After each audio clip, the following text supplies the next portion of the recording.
I always knew my family was a well-orchestrated farce. To outsiders, we were perfect: an impeccable house, elegant dinners, and a father who loved boasting about his dedication to the family. But as soon as the door closed, the masks fell. My father, Vicente, was not a loving provider. He was a tyrant who turned words into weapons, each sentence laced with disdain and control. My mother, by his side, smiled with sadness, as if every smile were a silent apology for something she didn't even know she had done. At that time, I didn't understand the reason for her patience. I saw everything. His sharp tone, her furtive glances toward the door, as if she was always ready to flee but never knew where to go. But even in that apparent submission, my mother was teaching me something. She never said it in words, but every look we exchanged told me that her silence was more powerful than I could imagine. She was intelligent, perhaps more than anyone my father could ever meet. And I grew up promising myself that if I ever found myself in her place, I would never allow myself to be suffocated. The mansion, that imposing structure surrounded by meticulously kept gardens, was the stage for so many disappointments that I was surprised how something so beautiful on the outside could be so bitter on the inside. Every room held a secret, a memory I preferred to forget. But at the same time, I knew that the mansion was my greatest connection to my mother. It was there that she dedicated herself, even when no one seemed to value what she did. It was there that she taught me to be strong. Now, as an adult and a successful lawyer, returning to that house was an exercise in self-control. I was good at controlling emotions, it was part of my job, but the mansion had a special way of testing me. Every time I stepped into the main hall, I felt the weight of memories, as if those walls carried the marks of all the times my mother endured in silence, of all the times I wanted to scream for someone to hear her. That day, however, something felt different. The silence was not the same. It was not heavy as it used to be. It was as if something was waiting to be revealed, something I did not yet know but that would change everything. My father was somewhere, probably giving orders, to someone or perhaps indulging in the power he so idolized. The house felt empty, but not at peace. Never at peace. Looking at my mother's portrait, hanging in the main hallway, I felt a tightness in my chest. It was as if she was trying to tell me something I needed to understand. But what? I didn't know, not yet. All I knew was that while she had endured in silence, I would be the voice she never had. And without realizing it, that thought was preparing me for what was to come, even though I still didn't know that the greatest confrontation of my life was about to begin. My mother's funeral should have been a moment of mourning and respect. But from the moment I saw my father walk through the chapel entrance, I knew he would turn it into a grotesque spectacle. He walked with his head held high, carrying that air of superiority I had always despised. But what truly took my breath away was who stood beside him. Amanda. Young, with a forced smile and a posture that screamed opportunist, she walked arm in arm with him as if she were the widow of the occasion. The whispers started immediately, as low as the morals of those causing the commotion. "Is she the mistress?" I heard someone murmur behind me. I clenched my fists and took a deep breath, trying not to give in to the rage burning in my chest. It wasn't the time, but my patience was at its limit. My mother deserved better than this. She deserved respect. My father stopped in the center of the room, right next to the casket, as if he were the protagonist of the day. He looked around, and the way his eyes locked onto mine for a moment was almost defiant, as if he was saying, "Try to do something." But what he did next shook me to my core. It was about time this old woman left. His words echoed through the hall, eliciting a collective gasp of shock. "I only like fresh meat. And let everyone know, her share of the inheritance now belongs to my mistress." My heart pounded, but not just because of the blatant contempt. It was the certainty that he was wrong. My mother was no fool, and something inside me told me she wouldn't have allowed Vicente to turn her legacy into just another tool of his power. He might have been cunning, but my mother was intelligent. If she had planned something, I needed to find out. I stayed silent. The urge to confront him in that moment was overwhelming, but I knew it would only give him the spectacle he wanted. Instead, I observed, I watched the faces around me, the veiled disgust and the feigned surprise, and I memorized every detail. Amanda, on the other hand, looked uncomfortable. She tried to mask it with a smile, but it was obvious she wasn't prepared for that kind of public exposure. I let the rest of the funeral pass in a blur. While some offered me empty condolences, I clung to the thought that my mother must have left something for me, something more powerful than any cruel words from Vicente. And as I walked toward the exit at the end of the ceremony, I felt a strange calm settle over me. If my mother had left a plan, it was there, hidden within the walls of that house I had always feared. It was time to find it. The war had begun, and I was ready. That night the mansion was engulfed in an unsettling silence, as if even the walls knew something was about to change. I walked slowly through the main corridor, feeling the weight of memories with each step. The dim light from the lamps cast shadows that danced along the walls, turning the atmosphere into something almost supernatural. I felt watched, but not by human eyes. It was as if my mother's spirit was still there, following my every move.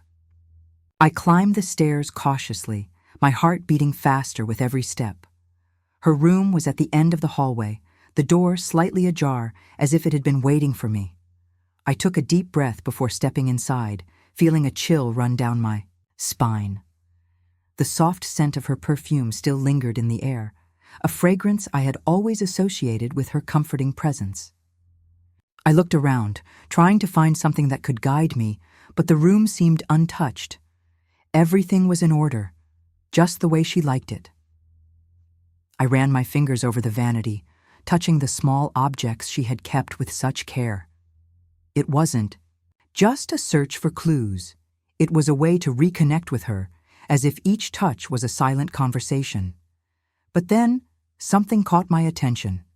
A thick, hardcover book was slightly out of place on the shelf beside the mirror. It was the journal my mother used to keep, though she had never let me read it. Carefully, I picked up the book and opened it. At first, only trivial notes, shopping lists, appointment reminders.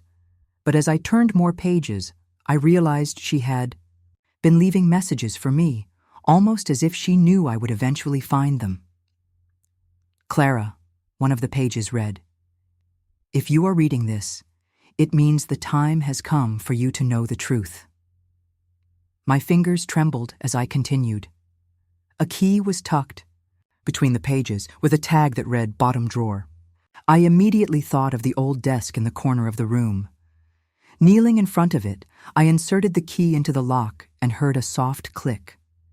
Inside was a white envelope, my name written on it in delicate handwriting. I sat on the floor and carefully opened the envelope. The documents inside were more than just papers. They were a weapon. My mother had transferred all of her assets into my name, with clauses that nullified any claim my father might try to make. The mansion, the bank accounts, even the family jewelry. Everything was mine. She knew. My mother knew he would try to take everything. And even in her final moments, she made sure I had the power to protect her, even if she was no longer there. I held the papers against my chest and felt a mix of relief and fury. She had done this for me, but at the same time, I couldn't ignore the fact that she had to go to such lengths to protect herself from someone who was supposed to love her. This wasn't just an inheritance. It was a declaration of love, a final attempt to ensure I would be safe. I stood up, more determined than ever.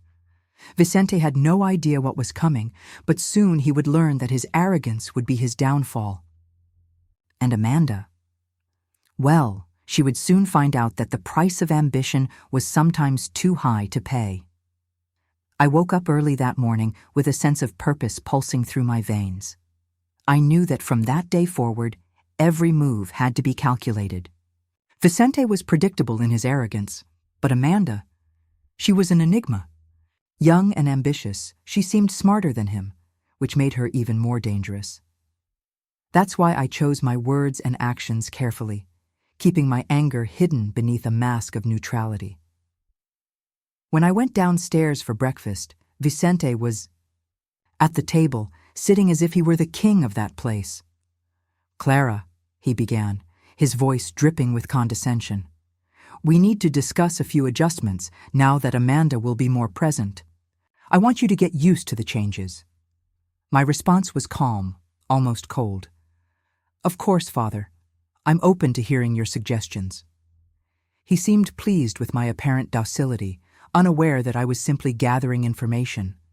I observed how he and Amanda interacted, how she whispered something in his ear and laughed softly. It was a power game, and they both believed they had already won. When he announced that there would be a dinner that evening to officially establish Amanda as the new lady of the house, I felt my blood boil. But I smiled, agreeing without hesitation. It was the perfect opportunity. Vicente was handing me the stage I needed, and little did he know that Amanda would not be the protagonist of the night. I spent the day organizing my strategy. I called the family lawyer, confirming that he would be available for an urgent meeting the next day. I set aside the documents I had found in the envelope and stored them carefully, imagining the impact they would have once they came to light. Every detail had to be flawless. There was no room for mistakes. That night, the dinner started exactly as I had expected, pompous and superficial. Vicente made sure to show off, as always, parading his new prize like a trophy. Amanda, wearing a luxurious dress that probably cost more than everything she had owned before meeting him, smiled as if she had already conquered the world. "I'd like to make a toast," Vicente said, raising his wine glass. "To new possibilities, to renewal and, of course, to the woman who brought light back into my life." Everyone clapped politely, but I remained silent, watching. He believed he was in control, that this celebration marked the beginning of a new era for him and Amanda.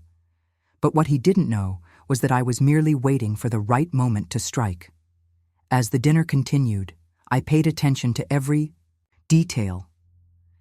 Amanda tried to act like the hostess, but it was obvious she didn't know the guests or the history of that house. Her laughter was forced and her words empty. Vicente, on the other hand, was radiant, savoring every second of his spectacle. I didn't say much that night.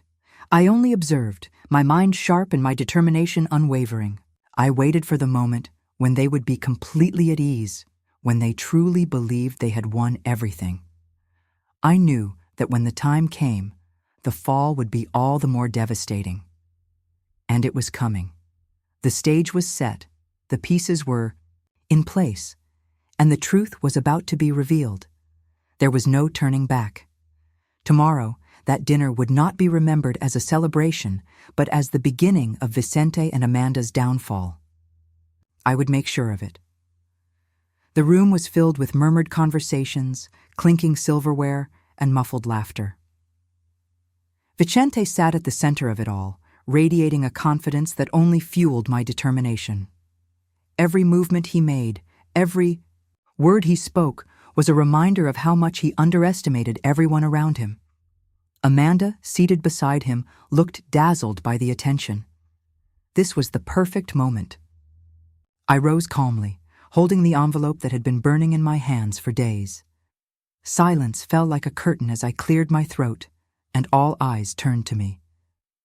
Vicente raised an eyebrow, confused, but still carrying that air of superiority.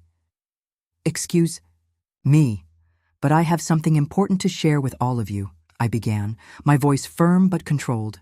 The weight of what was about to happen gave power to my words.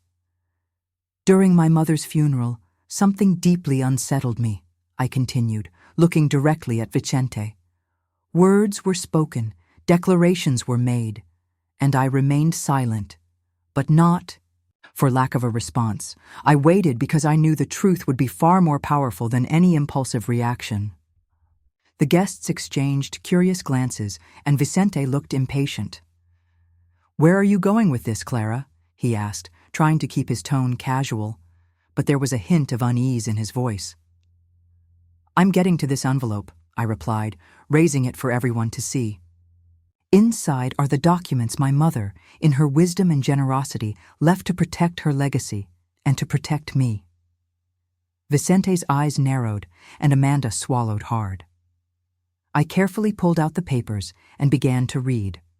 By this document, I declare that all assets in my possession shall be transferred in full to my daughter, Clara Levesque, should my husband fail to uphold his duty to protect our family. The room fell into absolute silence. Vicente went pale, as if each word had struck him like a fatal blow. Amanda tried to maintain her composure, but I saw the panic in her eyes. "This is absurd!" Vicente finally exploded, rising from his chair. "These documents are forged, manipulated. You can't do this." "Actually, I can," I responded coolly, turning toward the door. "And the family lawyer is here to confirm the authenticity of everything." At that moment, the door opened, and the lawyer entered, carrying a folder containing notarized copies of the documents. He walked over to me and nodded, giving me the confirmation I needed. "You have no claim to anything, Vicente," I continued, facing him without fear. "My mother knew exactly who you were and took the necessary steps to ensure her legacy wouldn't be tainted by your greed." Amanda shot up from her seat, looking from Vicente to me as if searching for an escape. This isn't fair," she stammered. "Oh, Amanda," I said, my voice almost pitying. "You thought you were securing a fortune, but all you really did was align yourself with the wrong man." I turned to them both, now standing side by side, utterly defeated. "You have until the end of the day to leave this house. Tomorrow, everything will be reorganized, and there will be no place for either of you here." Vicente tried to protest, but the documents and the presence of the lawyer spoke louder than any empty argument he could conjure. His arrogance finally crumbled, replaced by sheer desperation.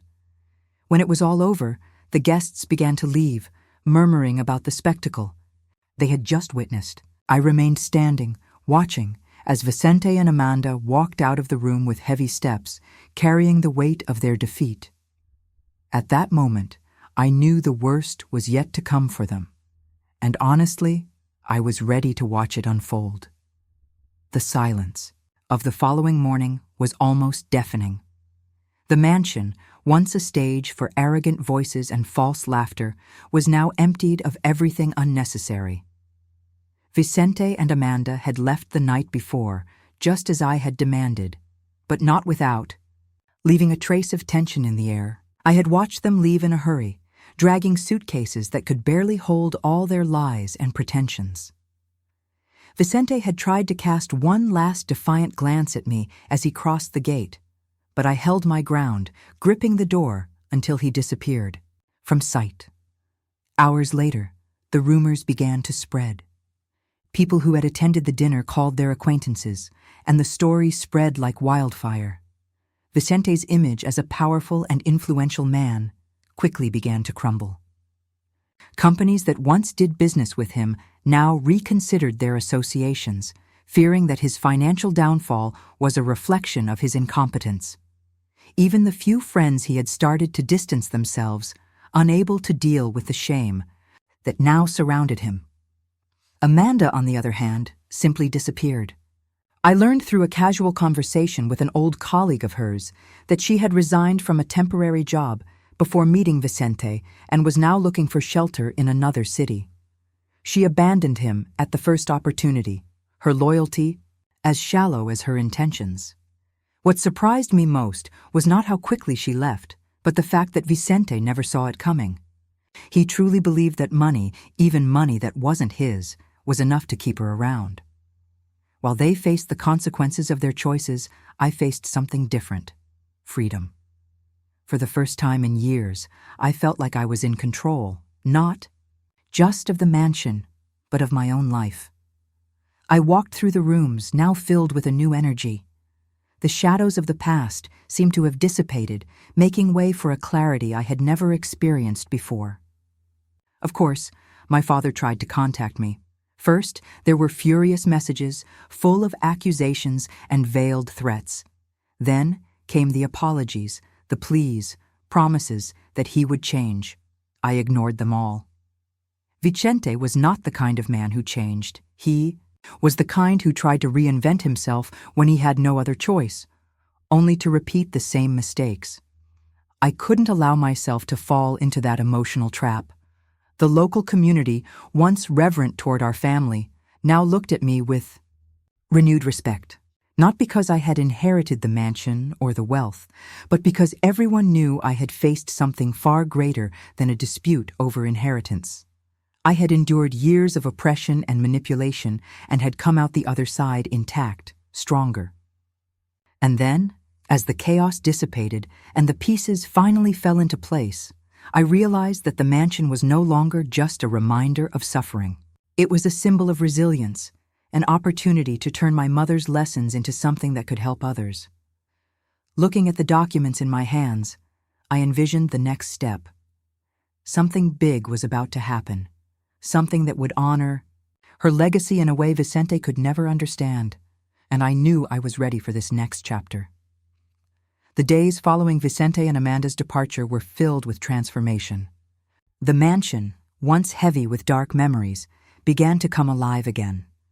I walked through its hallways, which had once felt oppressive, now with a renewed sense of purpose. The echo of lonely footsteps was replaced by the voices of women and children, some timid, others filled with hope.